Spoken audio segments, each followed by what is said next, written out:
ಏನೋ ರಾಜ್ಯ ರಾಜಕಾರಣದ ವಿಚಾರಕ್ಕೆ ಬರೋದಾದ್ರೆ ಗೆಲ್ಲೋ ಕುದುರೆಗಳನ್ನ ಹುಡುಕೋದೇ ಈಗ ಸವಾಲಾಗಿದೆ. ಯಾರನ್ನ ಯಾವ ಕ್ಷೇತ್ರದಿಂದ ಕಣಕ್ಕಿಳಿಸಬೇಕು ಅನ್ನೋದೇ ಕಠಿಣ ಸವಾಲು. ಒಬ್ಬರಿಗೆ ಟಿಕೆಟ್ ಕೊಟ್ರೆ ಮತ್ತೊಬ್ಬರಿಗೆ ಕೋಪ ಬರುತ್ತೆ. ಟಿಕೆಟ್ ಮಿಸ್ ಆದವರಿಗಂತೂ ಕಡು ಕೋಪ.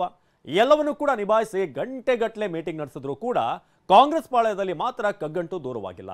ಕೇವಲ 7 ಕ್ಷೇತ್ರಕ್ಕೆ ಕಲಿಗಳನ್ನ ಕಣಕ್ಕಿಳಿಸಿ 21 ಕ್ಷೇತ್ರಕ್ಕೆ ಅಭ್ಯರ್ಥಿಗಳ ಆಯ್ಕೆಯನ್ನ ಮಾಡ್ತಿರುವಂತಹ ಕಾಂಗ್ರೆಸ್ ಪಡೆಗೆ ಸಾಕಷ್ಟು ಗೊಂದಲದ ಸರಮಾಲೆ ಇದೆ.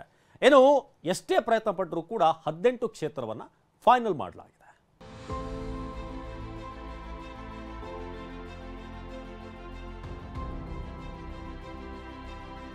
ಇಪ್ಪತ್ತೈದು ಕ್ಷೇತ್ರ ಕ್ಲಿಯರ್, 3 ಕ್ಷೇತ್ರದಲ್ಲಿ ಕೈಗೆ ಟೆನ್ಷನ್. ಇವತ್ತು ಆಗ್ತದೆ, ನಮ್ದೆಲ್ಲ ಮುಗಿದೋಗಿದೆ. ಒಟ್ಟಿಗೆ ಸಾಯಂಕಾಲ ಅನೌನ್ಸ್ಮೆಂಟ್ ಮಾಡ್ತಾರೆ. ಕೋಲಾರ, ಚಿಕ್ಕಬಳ್ಳಾಪುರ, ಚಾಮರಾಜನಗರವೇ ಕಗ್ಗಂಟು.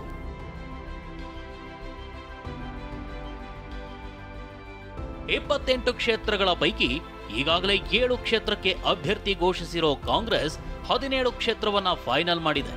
18 ಕ್ಷೇತ್ರಗಳ ಅಭ್ಯರ್ಥಿಗಳ ಹೆಸರು ಘೋಷಣೆಯಾಗೋದು ಬಾಕಿ ಇದೆ.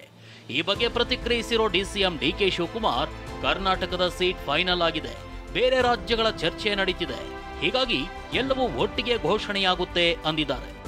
ಇವತ್ತು ಆಗ್ತದೆ, ನಮ್ದೆಲ್ಲ ಮುಗಿದೋಗಿದೆ. ಇವತ್ತು ತಮಿಳುನಾಡು, UP ಎಲ್ಲ ನಡೀತಾ ಇದೆ. ಒಟ್ಟಿಗೆ ಅನೌನ್ಸ್ಮೆಂಟ್ ಮಾಡ್ತಾರೆ. 18 ಕ್ಷೇತ್ರಗಳು ಫೈನಲ್ ಆಗಿದ್ದು ಎಐಸಿಸಿ ಅಂತಿಮ ಮುದ್ರೆಯೊಂದೇ ಬಾಕಿ ಇದೆ.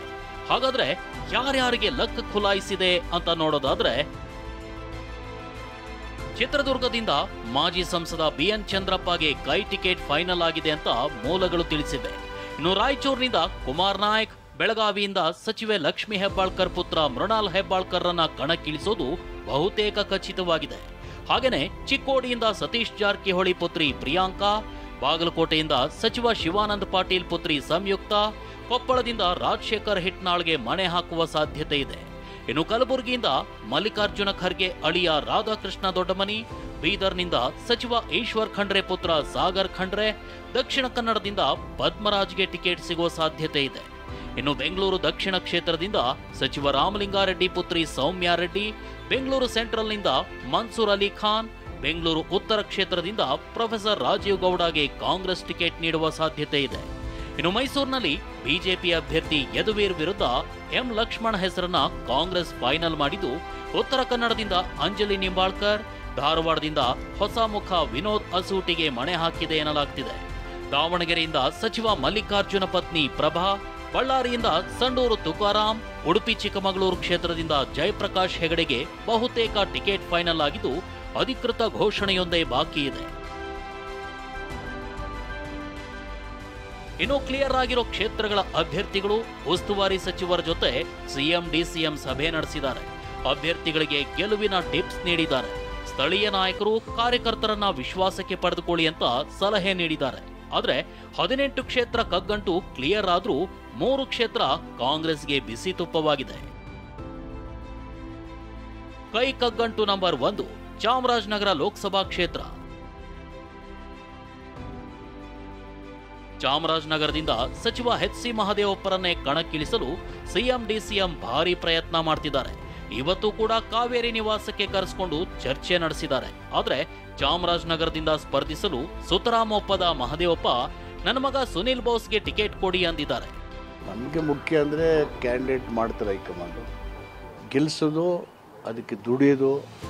ನಮ್ಮೆರಡು ಕ್ಷೇತ್ರಗಳಲ್ಲಿ ನಮ್ಮ ಕಾರ್ಯಕರ್ತರು, ಲೀಡ್ರು, ನಮ್ಮ MLAಗಳು, ಡಿಪ್ಯೂಟೆಡ್ ಕ್ಯಾಂಡಿಡೇಟ್ಸು, XMLAಸು ಎಲ್ಲರೂ ಒಟ್ಟಾಗಿ ಕೆಲಸ ಮಾಡೋದು ಚುನಾವಣೆಗೆ. ಅದು ನಮ್ಮ ಕೆಲಸ. ಕೈ ಕಗ್ಗಂಟು ನಂಬರ್ 2 ಕೋಲಾರ ಕುರುಕ್ಷೇತ್ರ. ಕೋಲಾರದಲ್ಲಿ ಸಚಿವ KH ಮುನಿಯಪ್ಪ ಅಳಿಯ ಚಿಕ್ಕಪೆದ್ದಣ್ಣ ಪರ ಲಾಬಿ ಮಾಡ್ತಿದ್ದಾರೆ. ಆದ್ರೆ L ಹನುಮಂತಯ್ಯ ಪರವಾಗಿ ಮಾಜಿ ಸಚಿವ ರಮೇಶ್ ಕುಮಾರ್ ಟವೆಲ್ ಹಾಕಿದ್ದಾರೆ. ಮುನಿಯಪ್ಪ ಮತ್ತು ರಮೇಶ್ ಕುಮಾರ್ ಬಣ ಬಡಿದಾಟದಿಂದ ಕೋಲಾರ ಪೆಂಡಿಂಗ್ನಲ್ಲಿದೆ. ಕೈ ಕಗ್ಗಂಟು ನಂಬರ್ 3 ಚಿಕ್ಕಬಳ್ಳಾಪುರ. ಇನ್ನು ಚಿಕ್ಕಬಳ್ಳಾಪುರದಲ್ಲಿ ಕಾಂಗ್ರೆಸ್ ಸೂಕ್ತ ಅಭ್ಯರ್ಥಿಗಾಗಿ ಹುಡುಕಾಡ್ತಿದೆ. ಹೈಕಮಾಂಡ್ ಮಟ್ಟದಲ್ಲಿ ಟವೆಲ್ ಹಾಕಿರೋ ಮಾಜಿ ಮುಖ್ಯಮಂತ್ರಿ ವೀರಪ್ಪ ಮೊಯ್ಲಿ, ನನಗೆ ಟಿಕೆಟ್ ಸಿಗೋ ಭರವಸೆ ಇದೆ ಅಂದಿದ್ದಾರೆ. ಲೆಜಿಟಿಮೇಟ್ ಆಗಿ ಜನ ಎಲ್ಲ ನೀವೇ ನಿಲ್ಲಬೇಕು ಅಂತ ಹೇಳಿದ್ರು ಇಲ್ಲಿ. ಅದಕ್ಕಾಗಿ I offered myself as a candidate. ಕಾಂಗ್ರೆಸ್ಗೆ ಕಗ್ಗಂಟಾಗಿದ್ದ ಬಳ್ಳಾರಿಯಿಂದ ತುಕಾರಾಂ ಸ್ಪರ್ಧೆ ಖಚಿತ. ಇನ್ನು ಬಳ್ಳಾರಿ ಕ್ಷೇತ್ರವು ಕಾಂಗ್ರೆಸ್ಗೆ ಕಗ್ಗಂಟಾಗಿತ್ತು. ಆದರೆ ಬಳ್ಳಾರಿ ನಾಯಕರ ಜೊತೆ ಸಭೆ ನಡೆಸಿದ ಸಿಎಂ ಬಳ್ಳಾರಿಯಿಂದ ಸ್ಪರ್ಧಿಸುವಂತೆ ಶಾಸಕ ತುಕಾರಾಂರನ್ನ ಮನವೊಲಿಸಿದ್ದಾರೆ.